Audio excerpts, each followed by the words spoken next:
Kalau kita gagal melakukannya, maka nggak boleh orang lain juga berhasil. Kalau kita nggak bisa melakukannya, maka orang lain juga nggak boleh bisa. Kalau kita gagal memilikinya, maka orang lain juga nggak boleh memilikinya.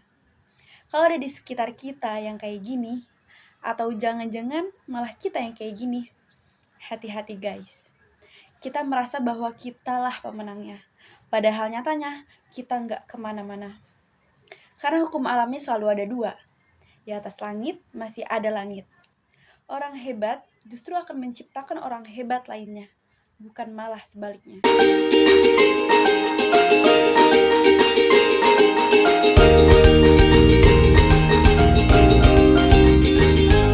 Assalamualaikum warahmatullahi wabarakatuh.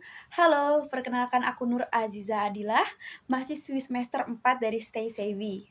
Video ini dibuat untuk memenuhi tugas komunikasi bisnis yang diampu oleh Bapak dosen Mr. Doni. Di sini saya akan sharing mengenai si mental kepiting atau crab mentality. Bagus sih sebenarnya. Positifnya adalah mental kompetitif itu baik karena otomatis akan menciptakan hasil yang juga maksimal. Namun di sisi lain, sekarang udah nggak zaman menang sendirian atau terlihat menang dengan menjatuhkan orang lain. Itu nggak keren sama sekali. Nah, untuk kita yang sekarang berada pada fase berusaha mengendalikan emosi dan jiwa kompetitif yang memang sedang tinggi-tingginya nih, maka pastikan mental kepiting ini tidak menjadi bagian dari habit dan karakter kita. Gimana caranya? Jangan skip video ini sampai habis. Teman-teman, kita mulai dulu dengan apa itu si mental kepiting atau crab mentality. Nah, Nur ambil dari video Kasri sebagai referensi. Definisi yang pertama, mental kepiting atau crab mentality, kondisi mental di mana kita akan menahan orang lain untuk bergerak dan melakukan sesuatu yang lebih baik. Dengan kata lain, siapapun yang mempunyai mental kepiting ini bakal berusaha menarik atau menahan kita karena dianya atau kitanya sendiri nggak mau tertinggal. Kurang lebihnya seperti kepiting-kepiting yang ditaruh dalam satu ember, maka satu ekor kepiting yang berusaha naik atau manjat ke atas akan ditarik lagi oleh kepiting-kepiting lainnya. Beda halnya dengan lomba panjat pinang yang justru saling bekerja sama atau saling berkolaborasi untuk bisa sampai ke atas agar bisa mendapatkan hadiahnya bersama-sama.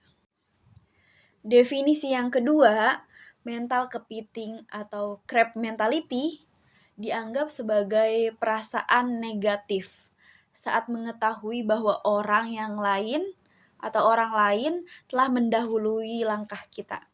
Atau singkatnya nih, kita ngerasa jengkel dan ngerasa iri kalau melihat orang lain selangkah lebih maju dari kita. Nah, teman-teman, ada dua kata kunci yang dapat kita garis bawahi dari definisi tadi. Yang pertama, gak senang melihat orang lain lebih bisa, lebih maju, lebih baik dari kita. Yang kedua, menarik mundur atau menahan orang lain. Awalnya iri, kemudian action atau aksinya adalah menahan. Dengan cara apa? Banyak. Menakut-nakuti, mencibir, memfitnah, kemudian membuat kubu tandingan, ngomongin dari belakang, dan sejenisnya.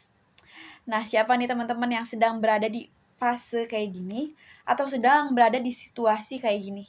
Komen di bawah ini ya. Ciri-ciri teman atau lingkungan yang memiliki mental kepiting kurang lebihnya yang pertama, senang melihat orang lain susah dan susah melihat orang lain senang. Yang kedua, jengkel, iri, dan dengki ketika melihat ada teman yang dapat pencapaiannya.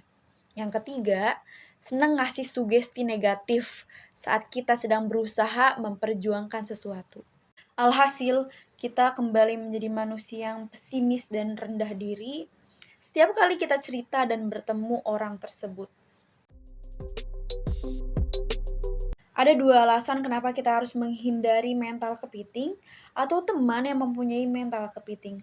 Yang pertama, mental kepiting akan membuat kita nyaman berada di zona nyaman. Efek jangka pendeknya adalah kita merasa besar di akuarium yang kecil. Efek jangka panjangnya, kita stuck, gak bertumbuh dan gak berkembang lagi. Ketika kita melihat orang berlari, kenapa kita gak ambil start juga untuk mempelajari apa yang belum kita ketahui dan menyusul mereka? Tentu dalam konteks kebaikan ya. Daripada terus merasa jengkel melihat orang lain berkarya, kenapa kita nggak memberanikan diri untuk berkolaborasi bersama?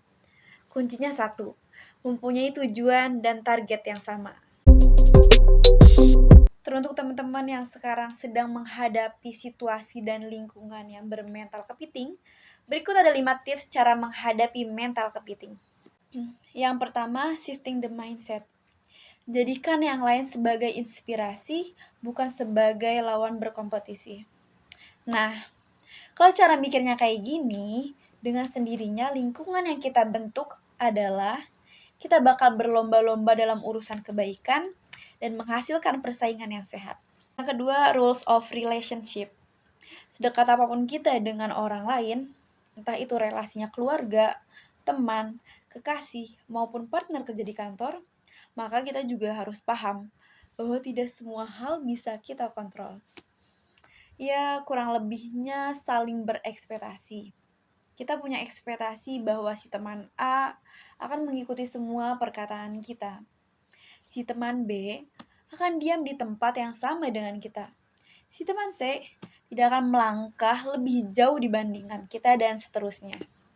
Dan saat ekspektasi ini nggak tercapai, maka kita bakal marah, bakal kecewa, dan justru perilaku seperti inilah yang menggambarkan si kepiting tadi. Yang ketiga, having humility atau rendah hati.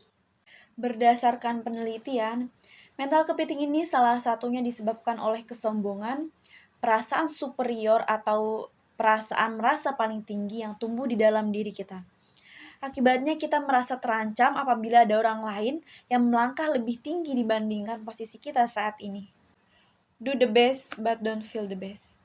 Berusahalah melakukan yang terbaik, namun jangan merasa menjadi yang lebih baik. Karena di atas langit masih ada langit.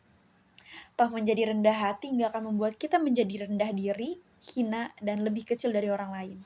Yang keempat, bantu atau tolong orang lain. Teman-teman, cara terbaik untuk menghilangkan kebiasaan sedih ketika melihat orang lain senang adalah tolong orang lain. Rumusnya adalah give, then we will get. Saat kita membantu dan berbuat baik ke orang, sejatinya kita tengah berbuat baik kepada diri kita sendiri. Next, yang terakhir, kolaborasi. Di abad ke-21 ini, saat kita mempunyai ide, saat kita mempunyai planning, maka akan jauh lebih cepat dan efektif jika kita berkolaborasi dengan orang yang tepat, yang memang ahli dalam bidangnya. Di mana ada persatuan, di situ ada kemenangan. Jadi, daripada kita bertindak layaknya kepiting yang saling menarik dan menjatuhkan, maka mengapa kita tidak menyontoh perilaku semut? Ya enggak? Mereka dilihat mata kita mungkin tampak kecil. Nyatanya justru ngasih pelajaran tentang kolaborasi, kerjasama, dan saling membantu. Dan sebagai manusia kita tentu punya pilihan. Yang mana yang akan kita ikuti dan yang mana yang akan kita pilih. Layaknya kepiting atau kita memilih menjadi semut. Nah teman-teman, itu dia 5 tips gimana cara kita keluar dari siklus crab mentality atau mental kepiting. Komen di bawah ini kalau teman-teman berada di lingkungan mental kepiting. Sekian video kali ini, semoga bermanfaat.